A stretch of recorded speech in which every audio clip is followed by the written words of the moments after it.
Okay, welcome everybody. We'll get started. My name is Jeremy Fojut. I'm one of the co-founders of NEWaukee.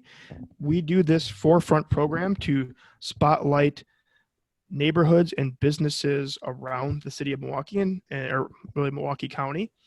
And I am joined by my co-host, Alexa. Why don't you introduce yourself? Hi everyone, I'm Alexa Alfaro. I am one of the co-hosts of ForeFront. I also am the co-founder of Meat on the Street. We're a Filipino food truck and food stall in the Milwaukee area. Excellent. Well, I want to welcome our guest today, Steve, the owner and creator and co-founder of Hawthorne Coffee. Steve, welcome to the show. Thanks for having me. Okay, Steve. So I like to really start this conversation out by, I think you used to be we've known each other forever. I think we've known each other for, it feels like 15 years or something like that. Yeah, or something like that. Tell us how you started it, why you started your own company, because I believe you used to be another coffee roaster in town. Yeah. Right? Yeah, so I started working in coffee shops when I was 16.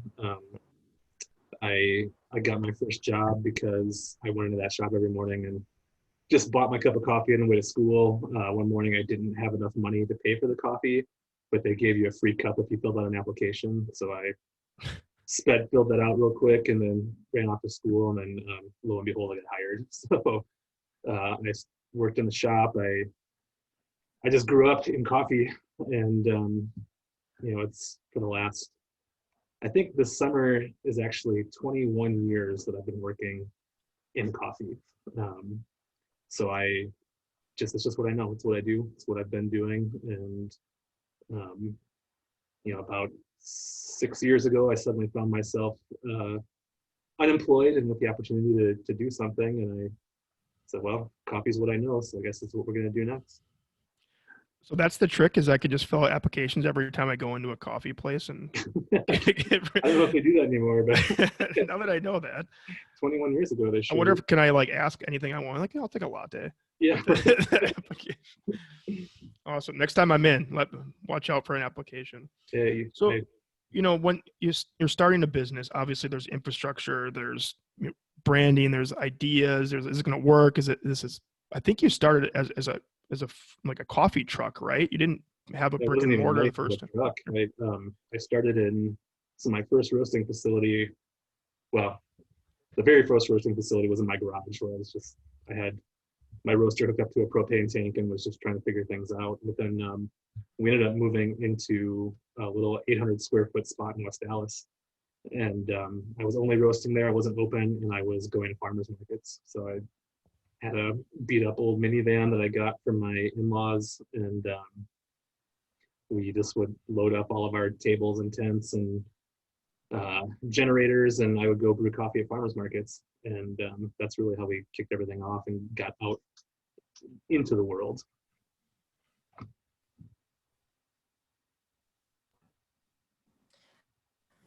Steve, I love that you guys started with farmers markets, with doing just roasting, because I think a lot of people want to start where you're at now, right, with the cafe, with the sit down, and I don't think people realize how hard it is, and to start simple and to scale. Can you talk a little bit about that, going from at the very beginning when you sold your first bag to where you guys are currently? Sure. Yeah. I think because I had worked in coffee for so long, I had this idea that I wanted to go kind of big and into a cafe right away, but fortunately I was constrained by money, which I think a lot of people are, and I didn't want to go out and borrow a ton of money. So it was just really beating the street. I think at one point we were doing 4 farmers markets a week, just to keep it going. And then I was fortunate to be approached by a restaurant group around that time that they wanted to bring us in and do coffee for their restaurants. And that was the day that I could quit my sort of day job and go full time into my own business. And then, so, it's good. I think we all have probably been there, right? Where I was working a day job and doing coffee at night, and then I flipped to doing coffee during the day, but then working my night job. So, I did it all. I was a Lyft driver for a while. I bartended. I still, on occasion, go out and bartend because I guess I don't have enough to do. But then, after we hit a certain point where that little spot in West Dallas just wasn't quite big enough, I needed a little bit more space. And that led me into where we are now. This building is 8 blocks from my house, and I would drive past it every day when I would be coming home from the markets and whatever else, and it had been empty for a few years. And so I contacted my alderman and just said, hey, what's going on with that empty building that's been sitting there? Can you put me in touch with somebody? And I was able to reach out to the owner, got a favorable lease to get started. And then we jumped in, and we went very slow, even opening up the front half. And because this used to be a bar, it was somewhat set up for us, but it was in pretty rough shape. And it was like a nightclub, wasn't it? And it was a lot I think I remember that being like it's been a lot of things. Yeah, it was originally a bowling alley way back in the day. And then it was a bunch of different nightclubs and really not savory bars and places. So it was interesting coming in here. And, it's when we moved in, I think in like March. And then I thought, by April, May, for sure, I'm going to open this place up. And then they tore up Howell Avenue right in front of the building. So I was like, yeah. I guess we'll just wait this out. So we didn't open until November, which was actually great. It gave me more time to do the things we wanted to do, really get established in our roasting and get the place set up kind of just so. Even though I've been doing this for a long time, I still, the first night before we opened, I think I was here until like 2 a.m. just making sure every chair was in its right place and everything was exactly how I wanted it. I went home, I laid in bed, not sleeping for 3 hours, and then I came back and made a cup of coffee and waited till 6 a.m. to unlock the door for the first time. And I remember as I unlocked the door, I actually saw 2 people walking from across the street. And I said, holy shit, I think they're like coming here. And I was like, okay, it worked. We have customers. And then we've been kind of going at it since then. In the beginning, we were open only 6 days a week until noon because the little tiny roaster I had, that's basically as much coffee as I could roast. I would run out around noon and I'd have to close the doors and start roast into the evening and then get ready to do it all again the next day. We were fortunate to stay busy, and I bought a bigger roaster. I was able to hire some staff. I got to see my kids every now and then. And then we were rolling, and then we had a pandemic, so that's been fun. I've been in the place a few times. Talk to me about like how you design a vibe of a space. Like I think every place is different, and people talk about it's almost like when people talk about culture of a place, it's like hard to nail down exactly what that means. How do you design vibe in a coffee shop? Because yours is a bunch of different things: coffee, bar, also a restaurant. But like, what were you going for? How did you make certain decisions? So the very beginning, a lot of our decisions were based on what was here, because I didn't have really the funding to start from scratch and build it exactly how maybe I would have. So I started with the bones of what was here, and aesthetically, I think that I and my business partner at the time, we did a lot of it ourselves just because we needed to and I wanted to.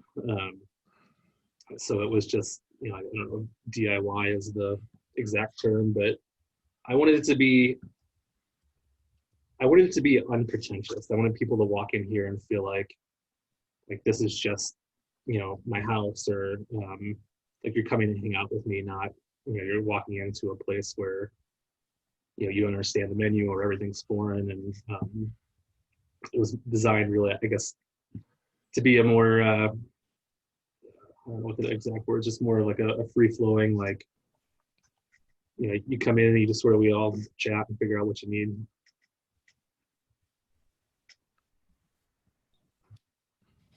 Steve, you play it off super easy, no different than when you were planning on opening up and Howell Avenue closed and you're like, oh, well, we just have more time to spend on focusing this. Can you talk about your, like your mindset? That's not I know where that mindset comes from, but can you talk about it? Because stuff like this, like the pandemic happening, you kind of throw your hands up in the air. You're like, I have no control. But you still remain very positive and very upbeat about it. Yeah, I mean, I think it's, for the sake of, your customers and your staff, you put on that brave face, and just go. And, in the beginning for me, I guess I sort of put all my eggs in this basket. Like, I talked to my wife and we're saying, like, we're going for it. This is what we're doing. And I'm going to go and I'm going to go hard. And, I'm pretty sure it's going to work. But yeah, I mean, at night at home alone in the corner of my bedroom is when I would bury my head in my hands and start crying. And, or I call my dad and say, like, contemplate life. Yeah, contemplate life, like question every decision I've ever made, call my dad and make him tell me it's like going to be okay. Or, I'd go, like, my kids were pretty young at the time, and I would just go, like, sit and watch them sleep because that seemed to be the most peaceful thing that I had around me. And, but I think ultimately I had to believe, and I still do believe that, we were going to make it. And that's all I ever came back to was, like, I don't have a choice. I've got, I have 3 children, and this is what we need to provide for them. And so I just got to keep going, and whatever I have to do to get there, I will. And, but yeah, I mean, I can't tell you how many nights I would come home and just, like, sit at my table and put my head down and, put myself in a timeout and think about what needed to happen next.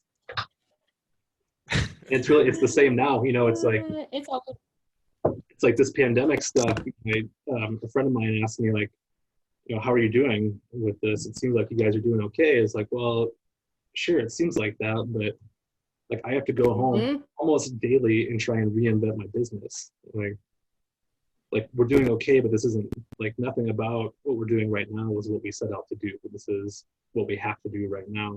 And it's exhausting. It's like every day trying to come up with the next idea of how we're going to keep the doors open for another week. It just gets tiring. But, I think then there's the reward of when it does pay off and you do see it. And when the number of customers coming in, or the emails or the text messages I would get, like, thank you for being open, like, trying to, I think, people's morning coffee, being able to keep that, like, in everything that's going on, to keep that sacred and still flowing, I think has been important. I mean, it's been important to me, for not just, like, our business, but knowing that I can still get up and make my coffee every morning. It's kept me kind of a little more positive through this. But then for our customers too, just, you can still do this, and you can do it safely. Like, we'll bring it to your car, we'll drop it off on your porch, or whatever. I mean, how are we gonna do it? We're gonna do it. I love what you said about, like, daily intention of business. Sorry, Jared, because that, I think we're all feeling that, business owners, right? Like, just what we're doing is kind of working, it's kind of not. It's definitely not what we set out to do, but, like, we're trying to figure out what's going to stick to, like, get us through the longevity of this, not just tomorrow and the next week, right? We want to make it through, like, the entirety of this.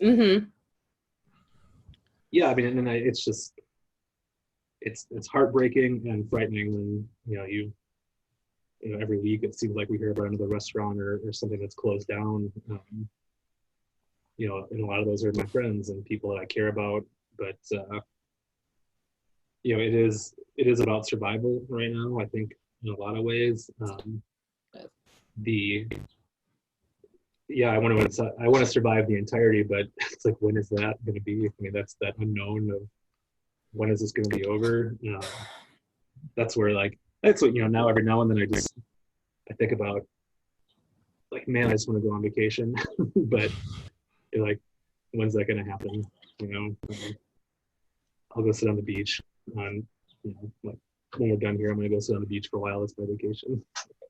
Well, Steve, what have you done differently, or what are some of those reinventions or things you're working on that have engaged people, or, tried to really reinvent yourself during this time?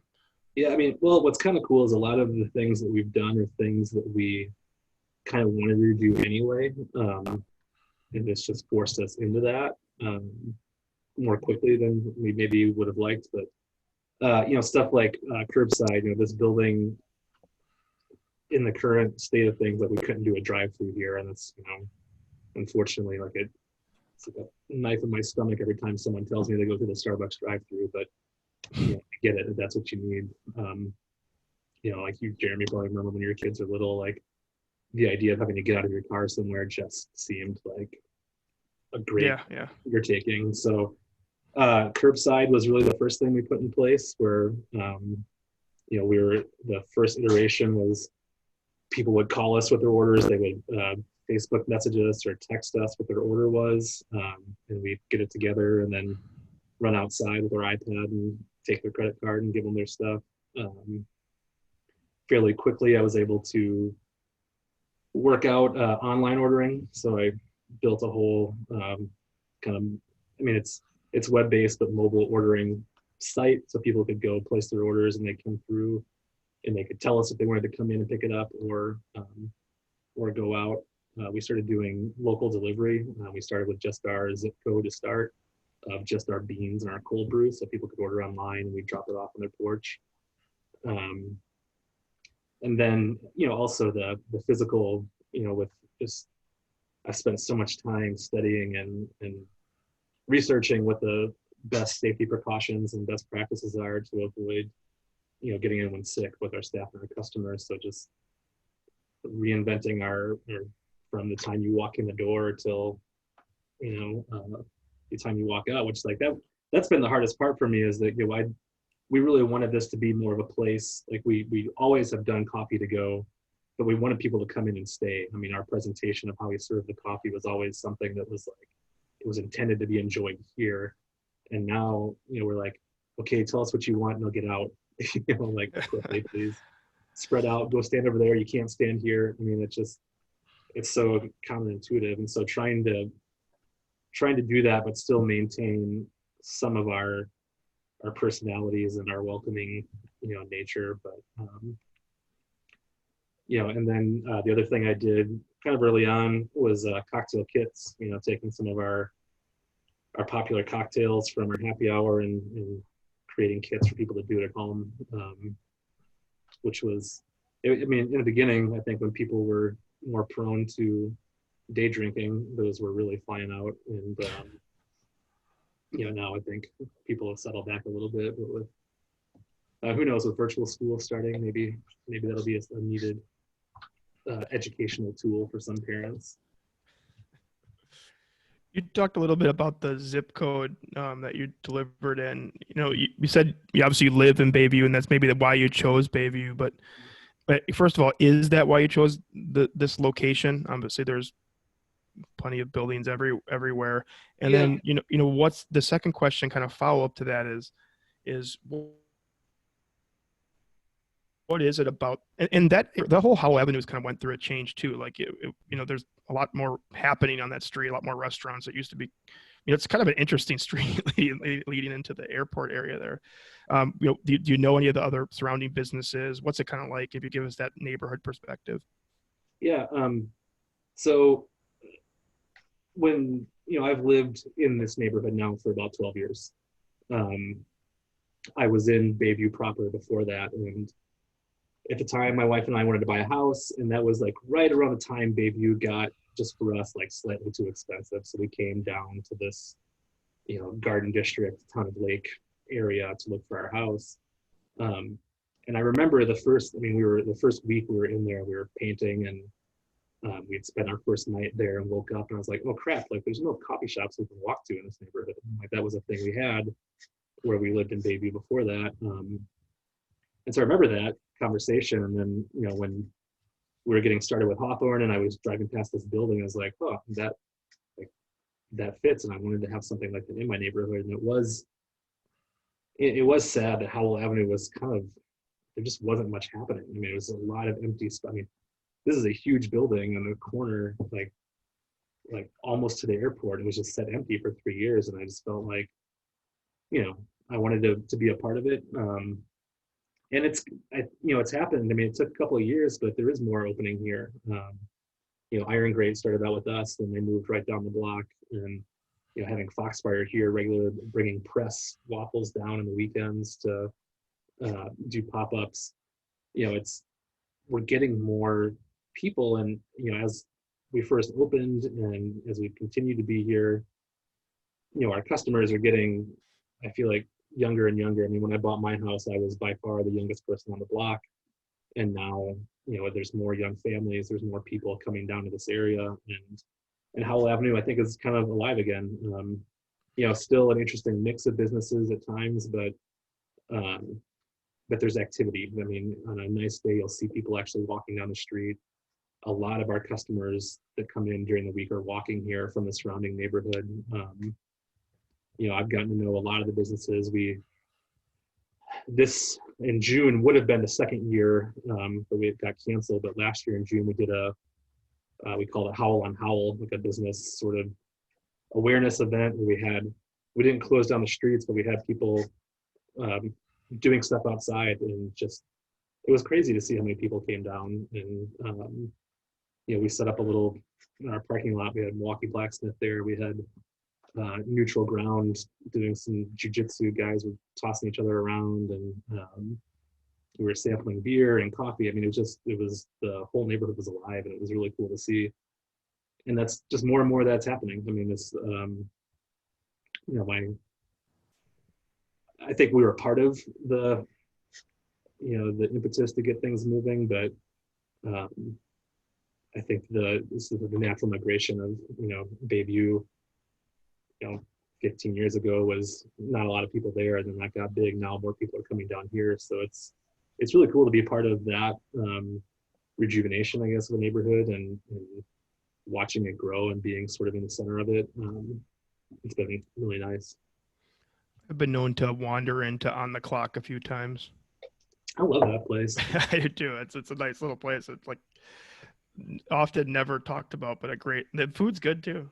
The food's really good. Fish fry is great. Yeah. I mean, there's something, even like as you go farther down Layton, Night Owl Drive-In is right at the end of my block, which can be dangerous for my pant size at times. We got the Packing House right there. I've done a number of their drive-through fish fries. Like, there's a lot happening down here on this side of town that whenever I bring people down, they're like, wow, there's more down here than I thought there was. Yeah. Steve, where do you bring people? Like, if they've never been, or like, what are your stops along the way? I love taking for my meat eating friends, Iron Grate is a great lunch stop. There is a bar right down at the end of kind of on the corner of Howell and Howard, Ginger's Sports Pub. I love that place. Another Mary who owns it, her and her husband live in the neighborhood as well. Pre-COVID times, if I wanted to take someone out for a nicer dinner, Packing House was always a good stop for me. And I think Night Owl has one of the best burgers, in addition to Foxfire, who serves burgers here. One of the best burgers in the city, so I love taking people down to Night Owl. Foxfire's burgers. I mean, I get spoiled because they're right here. I just say, hey guys, can I get a burger now? But and I really do like people coming here. I mean, moving into this building, we had a big kitchen space. I had no desire to cook food myself. So having the sort of rotating, pop-ups and people come here, it's been, I like being able to introduce the neighborhood to stuff that, maybe they didn't, get to have, like having press come down here on Sundays has been great. And it's always been super busy and people really look forward to it. Yeah. Steve, what about I guess we should probably talk coffee, right? Yeah. So, because we've been talking about food and that, but when you talk about coffee, there's obviously a lot of coffee shops in town. How do you separate yourself as far as the coffee? Is it by the roasting? Is it by where you get the beans? Is it by, I know there's different, if people don't know a lot about coffee, obviously it's just the same as wine, like different beans, different regions, things like that. But how do you kind of manage that, and tell us a little bit about that process? Sure. Yeah. So I spent, probably 6 years as a coffee buyer, traveling all over the world, meeting with coffee growers and visiting their farms and learning, more about the product from the sort of the seed up to the point of roasting. And so, I have a lot of these relationships, and I think I have just sort of my own things that I look for when I'm sourcing coffee. Not only coffees that are socially sustainable, but also just interesting and unique. And I'm the small guy in terms of roasting. So like the stuff I go and find, I bring in small quantities. It's limited, but it's interesting. And and I just developed my own style of roasting over the years that I think and that's really, when it comes to coffee, we could go to a farm right now. We could pick up a bunch of bags of the same coffee from the same crop. I'll take one, give one to Stone Creek, give one to Collectivo, give one to Anodyne, give one to Valentine. We all roast it. It's all going to come out different because we're all going to put our own style to it. So, in some, not any is one better than the other, but it's different. And so, my style is looking to bring out the sort of the unique inherent attributes of that coffee and showcase them in a way that's accessible. So, that's always been one of our goals from the get-go, is we wanted to present coffees in a way that people could grasp it and understand it. I didn't want to throw a lot of terminology and jargon out. I wanted people to just come in and try it and enjoy it. We don't have a lot of flavored syrups. We don't keep cream out on the counter. You have to ask for it. Again, not that I wanted to say like you shouldn't be drinking cream. I just generally like people to try it first, because I think one of the things that we've been able to accomplish with a lot of our coffees is people who have traditionally put cream and sugar in their coffee have told me over and over again, well, I don't even need it, and this is so good. It's so naturally sweet. And so I always love to hear that. So that's been a goal with all the coffees as well. And just the environment, again, like a place where people can come and enjoy it with the community and just have a relaxed experience with coffee. Steve, what is your go-to coffee in the morning, or coffee drink, or what's your go-to order? So I drink just a black coffee. All the coffees we make in the shop are pour overs. So we do 1 cup at a time as they come in. And that's how I make my coffee at home too. So that's usually first thing when I get up. I head into the kitchen and put my kettle of water on to boil so I can get it going. And then I'll very clumsily and sleepily stumble around the kitchen and get the rest of my stuff together. But then, so I usually have, I have a cup before I leave the house, because I can't seem to even get my phone on before I've had that coffee. And then I usually will do another pour over when I get to work. But then we also make cold brews. Our cold brew is, we take coarsely ground coffee and steep it in room temperature water for 18 hours. So it gives it just a very smooth, very clean, very naturally sweet taste.